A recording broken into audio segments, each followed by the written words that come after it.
Olá, amigos e amigas do nosso canal. Eu me chamo Marcos e hoje venho trazer a história de Santa Francisca Romana, que foi uma viúva fundadora das Oblatas. Esta mesma santa que teve as visões do inferno e consequentemente escreveu o Tratado do Inferno, que mostra tudo o que acontece quando uma pessoa perde a esperança. Está condenada a passar a eternidade no inferno.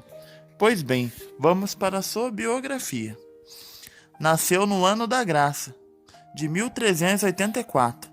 Seu pai chama-se Paulo Bussa e sua mãe, Jaquelina Hofredesch, um e outra originários das primeiras famílias de Roma.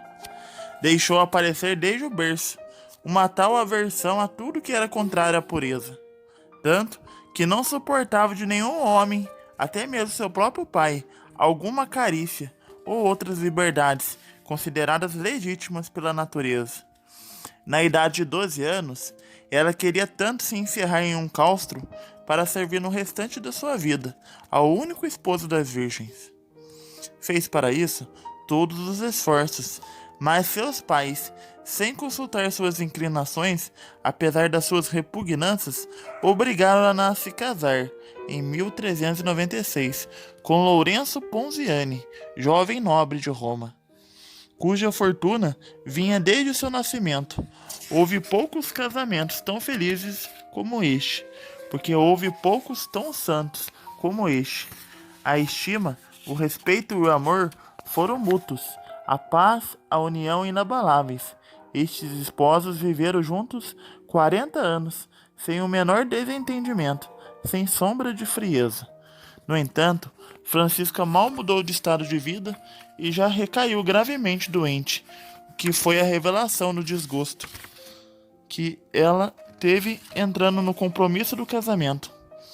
Mas a doença não durou muito, porque Santo Aleixo lhe apareceu à noite e a restabeleceu em perfeita saúde.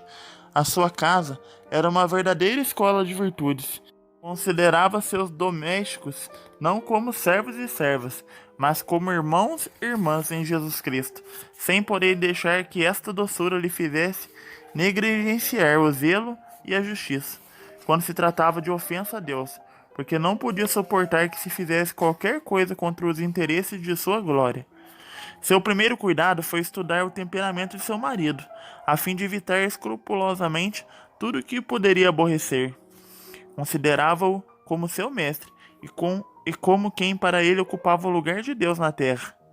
Era-lhe tão submissa e obediente que, mesmo quando estava ocupada na oração ou nas práticas de piedade, deixava tudo para lhe dar satisfação ou para cumprir os deveres de seu estado, o que deve ser o principal objetivo da devoção de uma mulher casada. Um dia, rezando o ofício de Nossa Senhora, foi tão apressada em interrompê-lo para realizar alguns afazeres de casa, que até abandonou por 4 vezes a leitura do mesmo versículo. Mas, terminada a tarefa, e voltando-se à devoção, encontrou esse versículo, escrito em letras de ouro.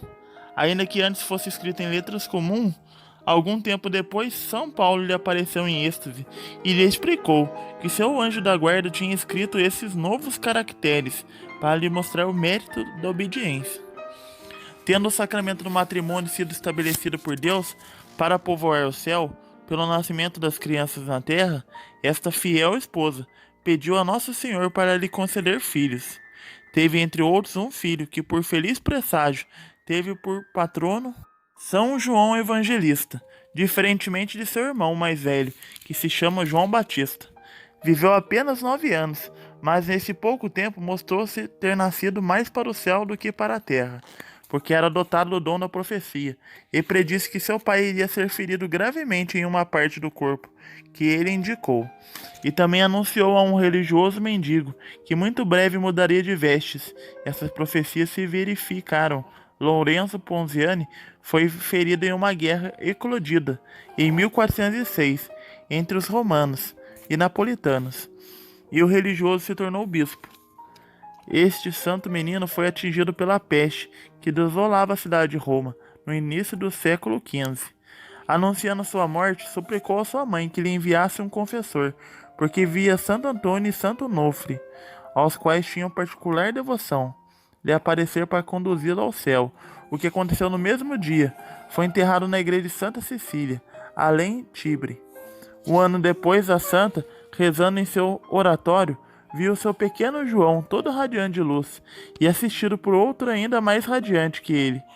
Ele revelou-lhe a sua glória no céu, estava no segundo coro da primeira hierarquia, e o anjo que o acompanhava parecia mais belo, porque estava em um grau mais alto de glória. Dizia que vinha buscar a sua irmãzinha, Inês, de apenas 5 anos, para ser colocada entre os anjos. Por fim, indo embora, deixou-lhe por guardião este arcanjo, que permanecera sempre com ela. Disse ela a seu confessor que quando lançava o olhar a esse espírito celeste, parecia ser a mesma coisa quando uma pessoa olha o sol e não consegue suportar o brilho de sua luz. Tendo Roma sido tomada pelo rei de Nápoles, Ladislas, Francisca viu a sua casa pilhada, os seus bens confiscados. O seu marido exilado suportou tudo com uma constância admirável. Mas a tranquilidade estava em sua alma e em seu rosto, a serenidade. A tormenta passou, o seu marido voltou do exílio, os seus bens foram restituídos, a paz entrou em sua família. A virtuosa mulher aproveitou dessas desgraças para persuadir seu marido a levar uma vida de perfeita continência. O esposo, santificado pelas virtudes celestes de sua esposa, muito querida, concordou com tudo que ela queria. Desde então, ela comia apenas uma vez por dia, alimentando-se apenas com pão e água, e também alguns legumes sem sal, o que comia uma vez por dia. Ela jamais se permitia durante toda a sua vida vestir roupas finas, e trazia debaixo dos vestidos de sarja um áspero cilício e uma cinta feita de crina de cavalo. Além disso, trazia um círculo de ferro que feria sua pele. Tomava várias vezes a disciplina, feita de corrente de ferro, com pontas agudas. Só a obediência fez-lhe moderar estes rigores, quando seu confessor se viu obrigado a lhe mandar usar de moderação. Assistindo os pobres, se fez acompanhar por sua cunhada, Vanosa, alma muito virtuosa, e iam juntas, de porta em porta pelas ruas de Roma, pedindo esmola em favor dos necessitados.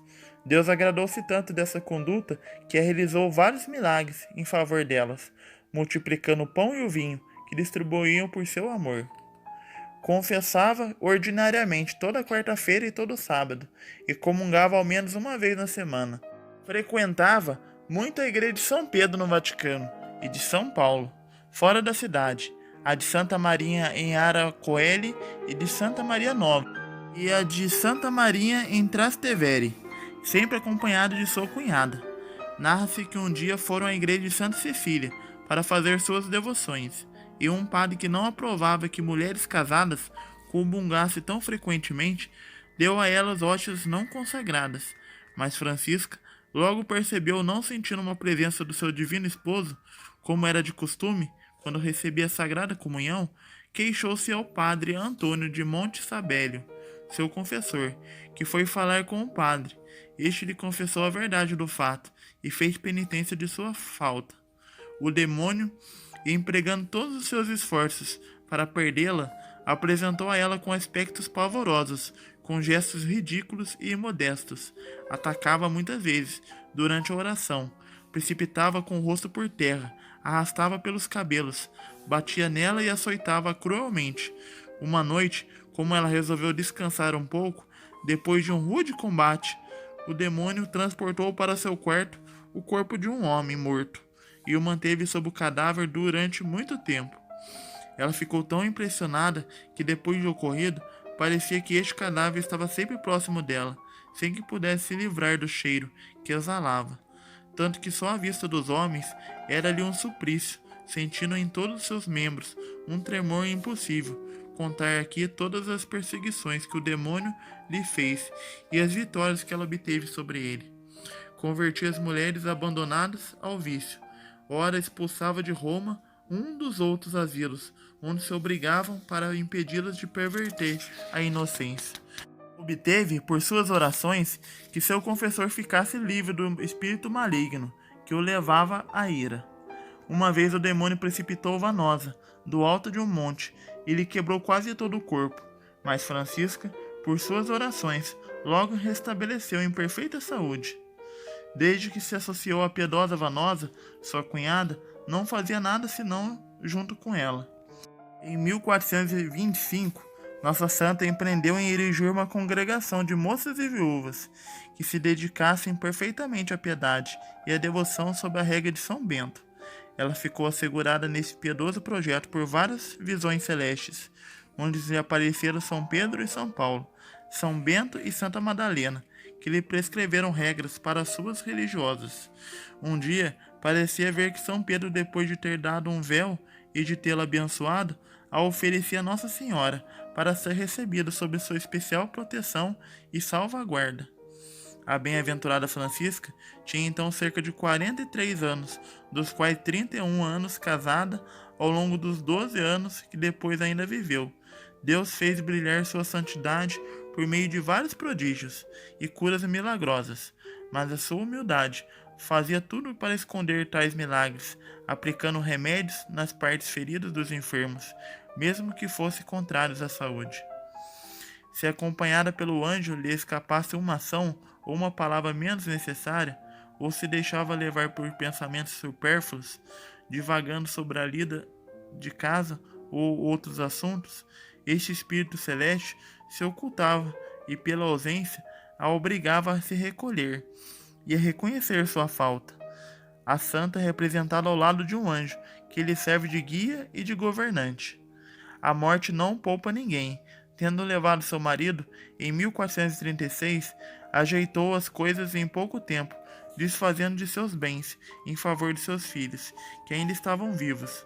Se retirou para o mosteiro que havia fundado. Ali, prostrando-se por terra, com uma corda ao pescoço e com lágrimas nos olhos, suplicou com humildade aos religiosos, de quem era mãe espiritual, em Jesus Cristo, que a recebesse no mosteiro na qualidade de pequena serva. Pouco depois, foi eleita superiora, apesar de toda a repugnância. Essas religiosas são chamadas oblatas, porque se consagraram a Deus, usam da palavra oblação a não de profissão, ao invés de dizer como o restante das religiosas: eu faço profissão. Dizem: eu me ofereço. Não fazem voto, somente prometem obedecer à mãe presidente. Recebem pensão, herdam bens e podem sair com permissão de sua superiora. Deus continuou até aumentou os favores que concedia a santa e fez por intermédio dela muitos milagres que constam na bula de canonização. Curou uma criança de 5 anos do mal epilético, impondo-lhe a mão sobre a cabeça. Curou outra de uma fratura. Curou vários outros doentes somente pela imposição das mãos. Uma mulher chamada Ângela, que tinha um braço paralisado pela gota, tendo encontrado a santa pelo caminho, implorou a sua ajuda, e na mesma hora recobrou a saúde.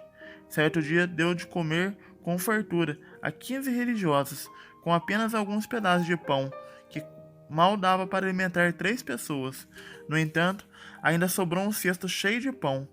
Uma vez algumas religiosas acompanharam-na para buscar lenha, fora da cidade, e como ficaram com sede, Deus fez brotar numa vinha tantos cachos de uva, apesar de ter acontecido isso no mês de janeiro.